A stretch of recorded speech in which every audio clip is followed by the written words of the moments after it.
3 terms. Why are you seeking a 4th? Well, when I came off the election stage in 2019, I really didn't think I'd be running for a 4th term, but I had no idea that I would, within a few months after the election, be dealing with the COVID-19 pandemic, 2 years of that.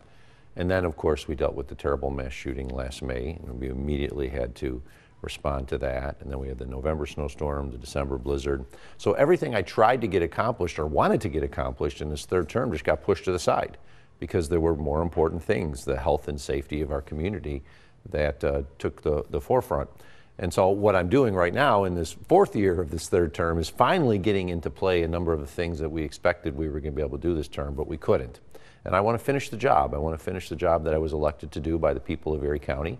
That includes ensuring that the stadium gets built on time, move forward, continue with our Live Well Erie Health and Human Services Plan and addressing health equity issues in our community. We thought we'd be much further along in those programs, but we're not because we had to push everything to the side. Also continue to work on economic development issues like finish the Renaissance Commerce Park at the old Bethlehem Steel site. Finally move ahead the agricultural industrial park in Evans.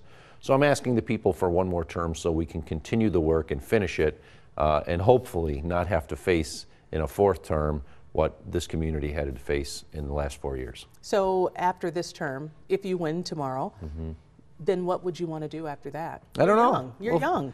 Well, thank you for saying that. I appreciate that. But I've been doing this in county government for some time now because not only as county executive, but I spent 6 years as the county controller. I was elected to clean up and help clean up the mess, not the only person, but to help clean up the mess after the red-green fiscal crisis, which we all remember was bad.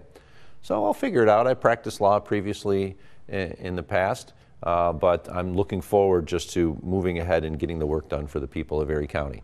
And then 4 terms, that would be enough. And at that point, I feel comfortable I could turn it over to someone else because of the impact that we've had in the community. A number of the programs that we've implemented will last beyond whether I'm county executive. But we need to finish that job, make certain that those programs are in place to give everyone an opportunity to live their best life possible. And then I can walk away and say we did a good job. A couple of topics, poverty and homelessness. When you look around Erie County, it's not good. And it is a concern for people. You can go different places and you can see evidence of poverty.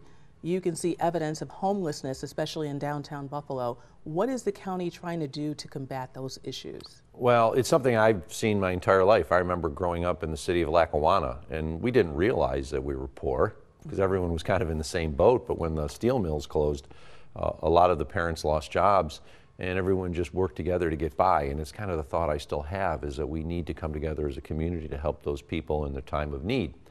It's one of the reasons why we have the Live Well Erie program, to give individuals their best opportunity to move forward.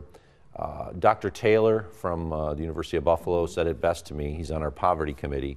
He says, you're never going to eliminate all poverty, but what can you do to make people's lives better? Right. And that's our goal with the Live Well Erie program, is to ensure that we give people an opportunity to lift themselves up and make their lives better. So we have a strong program with regards to Live Well Erie to address poverty. It's never going to eliminate poverty, but hopefully it'll give people an opportunity to live a better life. And then homelessness is an issue. It's not like it is in other parts of the country, thankfully, where you see tent cities and things like that, but it is a problem. It is an issue that we're dealing with in Erie County. Our Department of Social Services works with many other groups, including the Homeless Alliance of Western New York, to try to address homelessness. A number of the people that you see on the street have mental health problems. We can give them shelter, but if they don't want to go there, we can't force them to be there, except in the worst weather conditions. Then we can take them off the street. But when you talk about homelessness, and it's not like it is when you go in other cities, but you see evidence of it growing. You hear about people not being able to stay in their homes. As a result, they're on the streets or just couch surfing. Yeah, and that's a requirement of the county government, is to assist those who don't have a home. That's why we have individuals in hotels that are residents. For the longest time, there was a rumor that the individuals in a hotel in Hamburg were asylum seekers. They're not. They're actually our neighbors who just, for whatever reason, lost their home. So our goal is to give individuals an opportunity to get into temporary housing until we can place them in permanent housing. The problem is, and this is a big issue with the housing market here, we used to be able to place people into apartments in Buffalo and other of the suburbs that we could afford to pay for. So that if they lost their home, we could put them temporarily into a location until they got a job, they can get back on their feet and then pay the rent. But with the housing issue that we're dealing with Buffalo, a lot of those properties that we used to put people in are no longer available. They're being sold at much higher amounts, and people are now starting to live in that house on the west side or the east side where it was primarily an owner-occupied house where it was primarily rental. So it's one of the reasons why we have an affordable housing program, and the county is going to invest $20 million for a number of projects, including building single-family infill housing in areas where housing does not really exist like it used to. Broadway Film area is a good example of that. But we're also, so the $20 million, we'll put $13.5 million into that. The city's matching it with their own $10 million. And then we're putting another $6 million or so into a program for multi-unit housing. We know one of the best ways that we can address the homeless issue is to increase the availability of affordable housing in our community. That'll allow people to move into housing they can afford rather than being evicted from housing they used to be able to afford. So that's a big program that we announced earlier this year. And if I'm given a fourth term, we'll really be able to get that going next year. Let's talk about your budget, $1.9 billion. People are struggling. Some people feel they're just being taxed out of Erie County, out of New York State. Your opponent would say that if she was in office at this particular time, she looks to cut at least 1.5% from each department across the board. First of all, can that be done? Not really, because some of these departments, they're required to provide the services. Erie County Department of Social Services is a good example of that. It's the largest department in county government. It has the biggest budget, the most amount of people, and it's pretty much 100% mandated services. So to go out there and say, I'm just going to cut that department, it makes no sense. You'd have to cut the things that the people want, like the libraries, the parks, the highway department, the emergency services. I mean, the county executive, the county controller are all non-mandated. They don't have to be there. So you'd be cutting the things that people expect government to be. The major portion of Erie County government, 90% of our budget goes for mandated services. So you can't say I'm going to cut those services because we're required to provide them. Right, and we've heard that about the mandates for sure. But is there any place that you can cut? Because we hear about patronage, we hear about so many jobs. Are there a lot of jobs out there that really could be cut that are not necessary to save taxpayers? We have a rule, it's in our charter, that says if a job has stayed open for a year, it's to automatically be cut. In other words, it wouldn't be needed. If we haven't filled it in a year, there's no reason for it. 75% of the growth in the 2024 budget is because of mandated expenses. I'll give you an example. We provide a certain amount of money into the Medicaid program annually. The federal government pays for half of it, the state pays for roughly 30%, and the county pays for the rest. We just got a bill for 2024 in which our Medicaid expense is going up by $25 million. You can't cut that. We just have to pay it. And if we don't, New York State takes the $25 million from an account they have for us. So I remember what it was like when the county just said, we're going to cut, but they didn't reduce the services. That's what created the red green fiscal crisis. It's kind of what my opponent is proposing. The one thing I am proud to say is we are offering some savings to our residents this year in two ways. Number one, we're reducing the tax levy by $1 million, so that'll reduce everyone's tax bill a little bit, not a lot, but a little bit. And number two, because of an agreement that we have with the legislature, we are foregoing all sales tax that could be collected on home heating costs during the months of December, January, and February.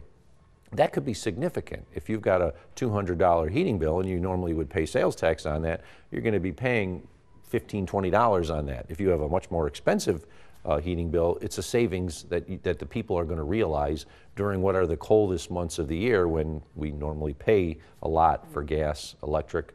So we are coming up with some ways to save. The one advantage we have going into 2024, and we've had the last couple of years, is we've had some really good sales tax numbers. So because we have those good sales tax numbers, we can offset some of the money that we normally would have taken from the property tax or the sales tax on the home heating and say, no, we're not going to collect that at this period, and just to help our local government. I will say this, we have the lowest tax rate of any county in Western New York. I can't control what the cities, towns, and school districts do. They set their own rates. They set the assessments. The county doesn't set the assessments, the towns and the cities do. But we control the rate, and we are lowering it to the lowest rate ever. Let's talk about the migrant issue that's been talked about, debated. Should you have been more aggressive, like some other counties were, and say no? Could you have stood up stronger to Albany, to New York City, and say, you know what, we just can't? Well, we can, and that was the issue. People are like, oh, we can't accept these individuals, not knowing that on an annual basis, we generally assimilate 2,000 refugees, asylum seekers, immigrants into our community annually. But was the fear that you start taking some and then more will come, and then you look at what's happening in the Maryville School District, this burden really for them when it comes to money that they're paying out for teachers? Well, I'm going to give you an exclusive that most people don't know. The Maryville superintendent just turned down half of the reimbursement from New York City. Why? I don't know. Well, we're going to find out. I hope they're not doing it for political purposes. We've said all along they were going to get reimbursed from the state and others for their expenses. Our deputy county executive is livid because New York City offered to pay half of the increased costs for New York City, or for Maryville, and then of course they probably would have gotten the full reimbursement from New York State. On an annual basis, we have 2,000 refugees and asylum seekers. A lot of them go into school districts. Maryville actually lost more students between the end of last year and the beginning of this year than the new ones that have gone there. So actually they get reimbursed for the number of students.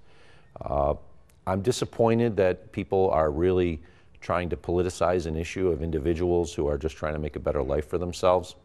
One of the reasons why Erie County and the city of Buffalo's population has gone up is because of immigrants who are investing in our community. I will always believe that we have a right to assist those that are in their time of need. Others would like to shut the door on these individuals. We had two bad situations where two individuals have been accused of serious crimes. They need to be held responsible if they committed their crimes. But we shouldn't bar the door on everyone else just because of two bad actors. I feel that we have an obligation to assist those in their time of need. I understand not everyone agrees with that. You can disagree. That's the beauty of government, and it's the beauty of the American system, is we can disagree. But I think we have an obligation to assist those, and we have done it in such a manner locally where it's not costing really taxpayers any money. It isn't costing county taxpayers any money. Maryville and the Sweet Home School District, you don't hear much about Sweet Home, but they've got a number of students in their district. They're going to get reimbursed in the long run. How the system works is... So are you saying that even though they have to pay a little bit more, they're going to be reimbursed? Yeah, we've said that all along, and New York State has agreed. The way the system works is they provide the service, and then they basically bill New York State, and New York State reimburses them for it. I feel confident. I've spoken to Governor Hochul that this will be revenue neutral in the long run for the Maryville School District. And that's true, probably in the long run, but right now. And then I'm thinking about some of the children who are coming from these countries. When it comes to learning, if they're not getting it in their native tongue, Correct. They are at a disadvantage, and some of these school districts either cannot get the people to come in to teach them in their language, or they don't have the funds right now to get them there. I've been advised, Claudine, that there are more students who are using English as a second language teachers who are not asylum seekers in the Maryville district than those that are. What about other districts besides Maryville? Same thing. Almost every district has an English as a second language teacher, or programs, depending on how many students they have. This is why I think a lot of this has been overblown. If this was not an election year, I don't think you would have heard of anywhere near as much. But it was an election year. It's an election year for town government. It's an election year for county government.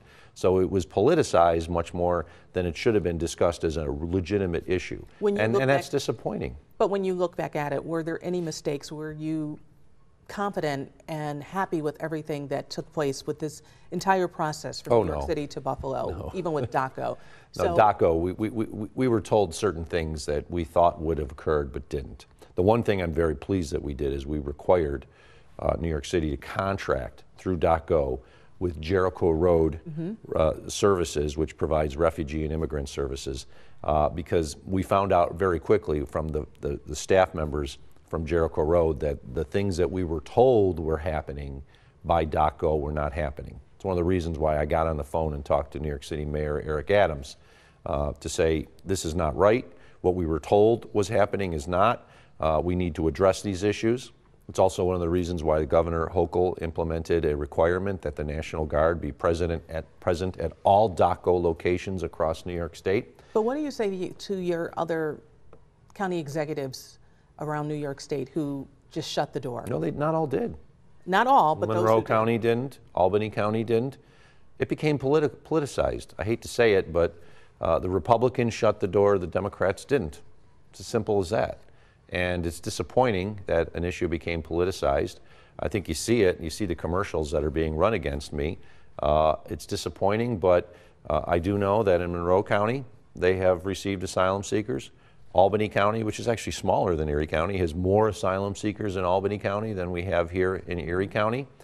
Once again, we, on an average basis, will have more than 2,000 refugees, asylum seekers, and immigrants come into Erie County, be handled by all of the refugee resettlement agencies, and people don't even realize it.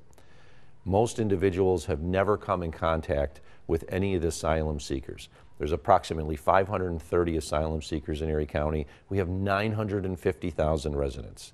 I'm disappointed when I hear people out there saying we're being invaded or being taken over by asylum seekers, when it's such a tiny percentage of the overall population, and most people in Erie County will have never come in contact with an asylum seeker at all. What about your opponent who says that if she occupied your office, she's going to have them put on a bus and sent back to New York City? It's funny because she said that, and then when was questioned how she's going to do it, she said, well, I'm going to ask them to get on the bus. She can't make them go on the bus. She can't force them to do that. If she did it, it would be illegal. As I've talked about, under federal law, the Civil Rights Act of 1964, which was passed to prevent people from saying, we don't want you in our hotel based on the color of your skin or where you're coming from. It's illegal to do that. That's why I said early on it would be illegal or morally repugnant for me to sign an executive order which was in contravention of the Civil Rights Act of 1964. And a court case in the Southern District of New York has said exactly the same thing. These counties can't do it. So she can say that on the political campaign trail, and it's probably energizing some of her supporters, but she legally doesn't have the power to do it. And I think it's disappointing because if you're going to be a representative of all the people of our county, you got to follow the law. She said that we have a county executive that is clearly making decisions that appeases Albany first. That's not true. Does that characterize you? No, I make a decision on what I think is appropriate for our community. I'm not interested in making a decision to make someone else feel good, whether it's the governor or the president. I've been accused of making decisions because I've been told to make a decision. That's not correct. I'm making decisions that I think are appropriate for our community based on discussions with the people in our community.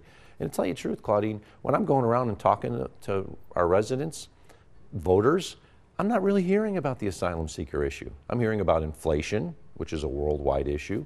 I'm hearing about, are we prepared for the winter because we know what's coming? Oh, we're going to get to that too. Yeah. I'm not hearing about the asylum seeker issue. Yeah. And I guess we'll find out whether this was an issue that resonated with the voters on Tuesday. Absolutely. Something that just popped up, she had mentioned this when she was here, and I've read about it, so I want you to fill us in. That $25,000 political donation that you received from Michael Joseph, correct? CEO of Clover Development, same company that was accused of racist conduct. We know there were allegations. He did resign from the Roswell Park Board. Do you think it was prudent to take that? Well, I've known Michael for approximately 20 years. I've never heard him say anything racist. I don't think he has a racist bone in his body. There was an individual who was accused of making these racist statements. He immediately terminated that individual.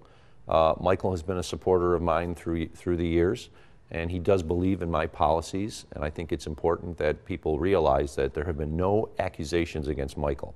And I do know that a corporation is not the same as an individual. Right. And I think it's important for people to understand if he did nothing, If he said, I don't see that being a problem here, I would say maybe it would have been inappropriate for me to accept that. But he took action immediately. He terminated the individuals who were accused of doing this, and he's implemented actions to ensure that it never happens again. But the governor asked him to resign from the Roswell board, and he did.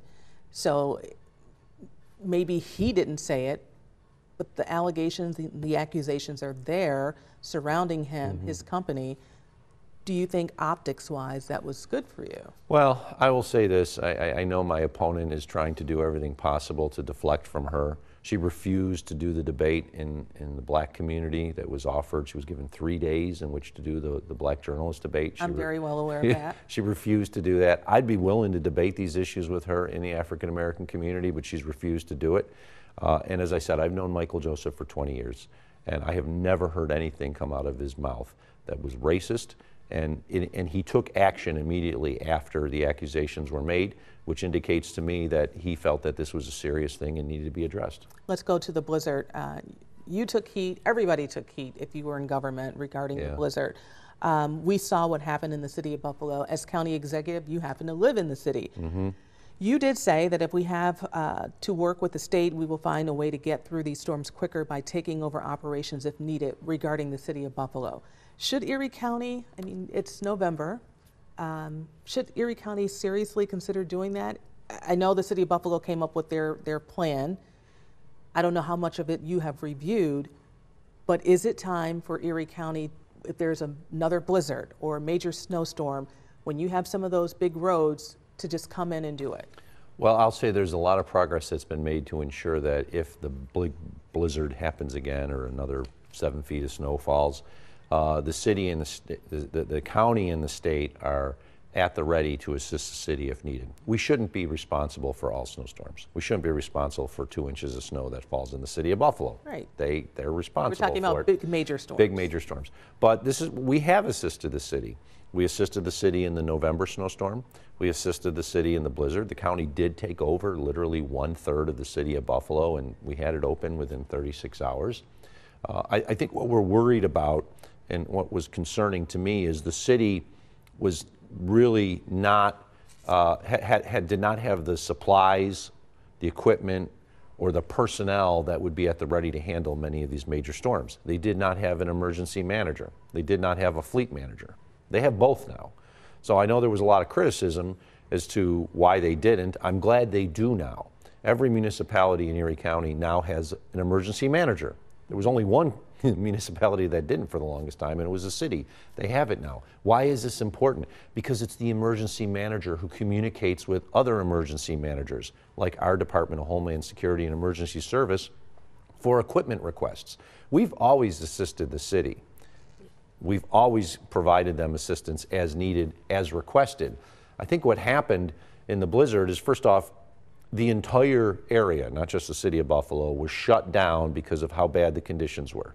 It didn't matter what town you were in. We had to literally pull people off the streets for about a 12-hour period. Once it was safe enough to send people back out there, we could get out there with our big equipment and start opening up main roads that are county roads across the community. Once we got those main roads opened, it allowed the towns and the villages to then get into their side streets with their plows. At that point, we can then assist the city. We can't be the first ones in, though, to help the city. They have to have their own fleet. They have to have their own crews to do it because we have a responsibility outside of that. For us to do that would cost a lot of money on an annual basis because we'd have to buy more trucks, buy more high lifts, and hire more people. So what I'm glad to say is the city is, I think, taking some real appropriate action, and I commend Mayor Brown for doing it because I know it's expensive, but it's the right thing to do. When it comes to warning people, meteorologists, they did tell people, you know, this is going to be a generational storm, this is coming. Should the warning have gone out from the county and the city, from government earlier? Because we know how people are. You tell them we're going to shut down the roads at 9:30 a.m. on Friday, they're going to be pushing that button until 9:15 a.m. Usually they're still on the roads 2 or 3 hours afterwards. Going back, should you have... The language was wrong. Yeah, let's talk about that. They shouldn't have said generational storm. Nobody knew what that meant. They should have said life-threatening, you will die. So you know that. I actually believe that in the county, when we heard it was a generational storm, we said, well, it's a generational storm. We've heard since from the public saying, didn't know what that meant. What did that mean? Remember, I'm old enough to remember the blizzard of '77. Yeah. I was 9 at the time, but I'm old enough. And it was bad. But here's the thing about it. Since 1950, we've had 9 official blizzards in Erie County. 5 of them occurred during my term. We had 4 official blizzards during the last 10 years, because the first one was in 2014. And those don't even include the 2 superstorms that dropped 7 feet of snow, the one in 2014 and, of course, the one past November. But I think my point is, should you all have sounded the warning a little bit earlier to shut down? If you remember, I don't remember if you were there, but I did a press conference the day before the storm, calling on all businesses to shut down the next day. We had reached an agreement with the school districts to be shut down on Friday the 23rd. Thank God they agreed to do that, because think about it if we had all the students in the schools. So we were out there for a period just like everyone else saying this bad storm's coming. I think the language that we used, everyone, meteorologists, government, was generational storm, this is going to be bad. It didn't resonate with people. One of the other things we also learned is we need to communicate in multiple languages.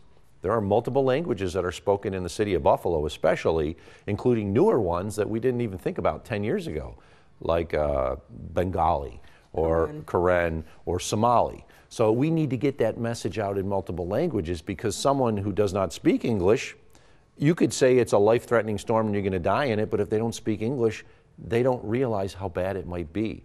And I think one of the things we've learned is that we're Buffalonians, we're tough. We can handle blizzards. We've gone through blizzards without deaths before, but this was the Category 5 blizzard. And I wish we had truly known it was going to be as bad. Do you take responsibility for anything? Well, especially when you have an opponent who's blaming you for some of the people dying. She's blamed me for every person who died, including those who shoveled snow and had a heart attack, or those who lost power and may have died because their home got cold. I can't be taking responsibility for everything, but I have said, as the county executive, the buck stops here. Any other elected official could have signed, or any other supervisor or mayor could have signed a state of emergency and declared a driving ban. None of them did before me. I was the first one. But I'll take the criticism, I understand that, and we learn from what happens in the past. So the next time a meteorologist says, we're going to have a generational storm, or a storm that could be life-threatening, what will you do? Well, first off, we will implement the iPause system, which is the equivalent of the Amber Alert. There was a discussion about implementing that actually on the first day of the storm, and for whatever reason, our emergency service personnel thought it wasn't appropriate. Looking back on it, it was appropriate. If everyone on their phone had gotten something saying stay inside and find immediate shelter. So a missed opportunity. Yeah, I'm not going to deny that. I've said that already. We've bought more equipment, including, we just released it a few days ago because we just received it, 2 10-person tracked vehicles, so a tracked vehicle that can go anywhere. So even if the roads are blocked, our tracked vehicle can go around it and go on the ground and get around them. So we bought more of those. We had them. It's not like we don't have tracked vehicles. We had them, but they were smaller. They were 2 or 3-person vehicles. Now we've got a 10-person vehicle, so if we need to go in a neighborhood, we can pick people up. You learn from it. We learned from the November 2014 storm how we can do things better. And as a result, when we had the November 2022 storm that dumped 7 feet of snow, people were commenting about how incredible it was, how quickly we were able to open the community, because we learned from what happened in the past. So we take what we saw. We hopefully learn from it. I believe we have. And as a community, everyone, not just the county, but all the cities, the towns, and the villages, because they all have a role in snow removal, they've learned from it. And hopefully when and if the next one happens, let's hope it doesn't, but if it does, we can handle it a little differently. Just a couple more topics. I did ask your opponent about city issues, whether or not she's been in the city, has she gone down Jefferson Avenue, talked to the actual people. I know that you have, so I'm not going to ask if you have or haven't. But what I will ask you is that there are people who live in the city who do feel like their issues are sometimes ignored by the county government.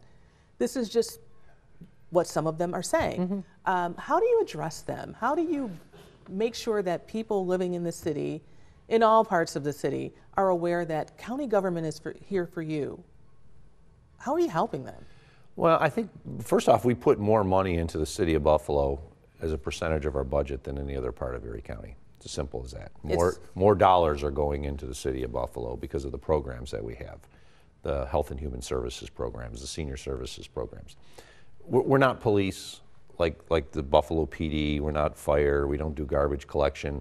We don't do those, sometimes the quality of life issues that people think of government as much as maybe a city does or a town does. Sidewalks. I get a lot of complaints from people saying, why doesn't the county do the sidewalks in the city of Buffalo? And I say, we don't do sidewalks anywhere. Even on our own county roads, we don't put sidewalks in there. What we focus on is our health and human services. And the mental health services is huge in the city. There's a lot of dollars going out there. I'm glad you brought up mental health, because one of the things that we created was an app that's free to download for parents or anyone to use. It's called Erie Path. P-A-T-H. Is it being well used? We just kicked it off a couple months ago, and it is being well used. It allows you to put in your issue. So if you're looking for mental health services for a child, you can type, I'm putting in mental health, I need mental health services for a child. It asks you where you are, and then it gives you the listing and the phone number and contact information for every one of the mental health providers in your area. What we've learned is we don't have not enough services. We have a lot of services. People don't know how to get to them. So we're allowing people to download this on their phone for free. County spent a decent amount of money, a couple $1 million developing it. And now all you got to do is type in your information and you can find it. I think one of the problems is, and people forget this, Erie County is large. I don't think they forget it. I think they know that. Well, geographically, it's the same size as the state of Rhode Island. Mm-hmm. And it's got a population greater than 5 states. And what happens is, you wouldn't necessarily expect your local your state government to provide some of these direct services, but the county is there to do it. People don't often know how to turn or where to turn to get it. So we always recommend it. First off, if you're looking for something that's related to county government, go to our website, erie.gov, or you can call the county executive's office at 858-5000, and we'll be able to help you. I think one of the things that we're 858-8500, what we're trying to do is let people know that the services are available. We just want you to be able to take advantage of them, and it's not always easy to do it. I live in the city of Buffalo. I know the city issues. I mean, I shopped at the Tops on Jefferson before the shooting because it's actually the closest supermarket to my house. And what I see... Well, wait, Wegmans is closer. No, it's not. It's actually the Tops on Jefferson. The Tops on Jefferson is closer to my house on Delaware than the Wegmans on Amherst Street. It's actually a shorter drive too. I just go right down West Delavan, turns into East Delavan, make the right on Jefferson. So I've been there before the shooting. I've been there afterwards. I've talked to the employees there. I talked to the residents. As a Buffalo resident, I want to see a strong Buffalo. Our county can only be as strong as it could be as long as every part of the county is reaching its full potential. And we know the city of Buffalo always needs a little bit more help because there are more people in need in the city of Buffalo as a percentage of its population than other areas. So we got a lot of programs out there. For most folks, if you ever have any questions, you can always just email us at countyexecutive@erie.gov. We'll get back with you and try to assist you. But getting that information out to the public often is difficult because we have so many programs, it can be overwhelming for folks. That's why we put the Erie Path app on, so they can do it themselves on their own time rather than have to maybe try to search and talk to someone and get that information. Buffalo Bills Stadium, we know that the new stadium is being built, but when you look back on it, there were a lot of people who were chomping at the bit. They were coming to your office, they were going to city lawmakers saying it should be built in the city. But then you look at the amount of tax dollars that are going into this new stadium that's going to be built.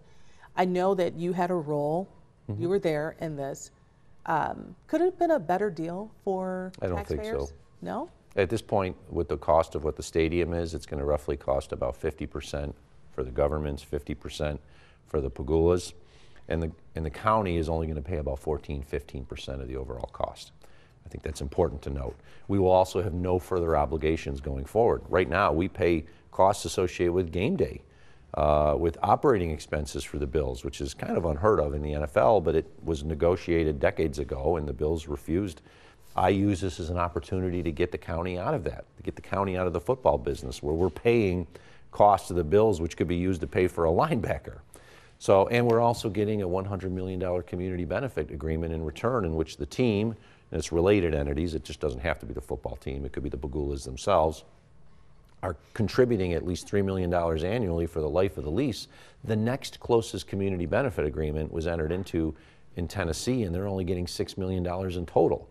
I think we got a really good deal, and I want to remind everybody, if we had told the Pegulas to pound salt, go build it on your own, this would be the last year of the Buffalo Bills. That's the modern NFL. I know people don't like to hear it, but it's a business. It is not entertainment. It is a business that's engaged in entertainment. And there are other locations in the United States, or for that matter elsewhere, that the owner could make a lot more money in. Of course. And I'm truly was worried once Mrs. Pegula got sick, that maybe the Bills, Mr. Pegula would be like, you know what, I got to focus on my issues. I can just sell the team. And a new owner could take it anywhere. That's not going to happen now because we have a strong non-relocation agreement which will keep the team here for 30 plus years. My final two things for you.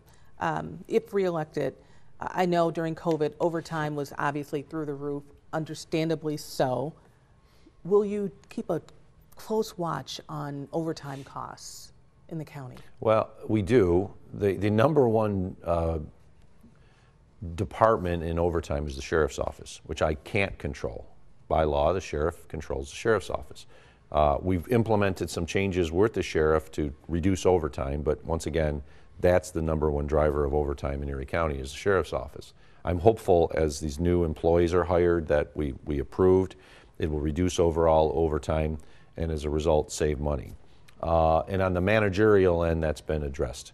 That's not going to happen anymore. Erie County had rules that were actually passed dating back to the Giambra administration that allowed administrators to collect overtime. Everyone could collect overtime regardless of their job except for one group of individuals, the elected officials. So I get paid the same amount of money whether I work 2 hours a week or 200. And it feels like in some of these storms I work 200 hours. We saw you out there. Yeah. We saw you. But we addressed that issue, and I'm working with Sheriff Garcia to reduce the overtime in the sheriff's office. I asked Chrissy Casilio the first thing she would do if she was elected. So for you, what's the first thing you're going to do if you are reelected? Well, the first thing is I'm going to thank the people of Erie County for giving me an opportunity to continue to serve. It is a privilege. But priorities? Well, the priorities are continuing to focus on what we've been doing in the last year. Addressing health and human service discrepancies and disparities. That's why we created the Health Equity Office, to ensure that everyone has access to high quality, affordable health care. We're going to continue to do the work on economic development to ensure that we have enough people to fill the jobs that are open. We used to have a problem where we didn't have enough jobs and we had a lot of people unemployed. Now it's the opposite. We actually have a lot of open jobs, we just don't have enough people to fill them. We have some of the lowest unemployment rate in our community's history. So we need to find ways to train people for the jobs that exist. That's why we have the Erie County Healthcare Careers Program. So if somebody is an LPN but wants to become a registered nurse, and we got lots of registered nurse positions, we can help pay for their education and some of their other costs, like child care that sometimes keep people from advancing themselves. So we're going to continue to focus on that. I look at it this way. My goal as county executive has always been that when I walk out of office, however it might be, I walk out personally saying I'm done, or the people say it's time for a change, that the public can say he left the community in better shape than when we took it. And I think we've met that goal. I do believe it's in better shape than when I took office as county executive, but there's still more work to do to ensure everyone can benefit from this new Buffalo. We always talk about boats rising with the tide. Our tide in our community has gone up, but if your boat's got a hole in it, it's not rising. No. We want to help and ensure that those individuals who are behind the 8 ball, so to speak, that have a boat that has a hole in it, we can patch that boat and give them the opportunity to rise just as well as everyone else. So this will be your last term, but does that mean you won't be seeking another elected office? Could we see you one day in Congress? Could we see you one day in the mayor's office? I'll take nothing off the table. But I'm happy with the job as county executive, and that's why I'm running for one more term, and then we'll see what happens. All right. County Executive Mark Poloncarz, thank you so much for joining us. My pleasure, Claudine.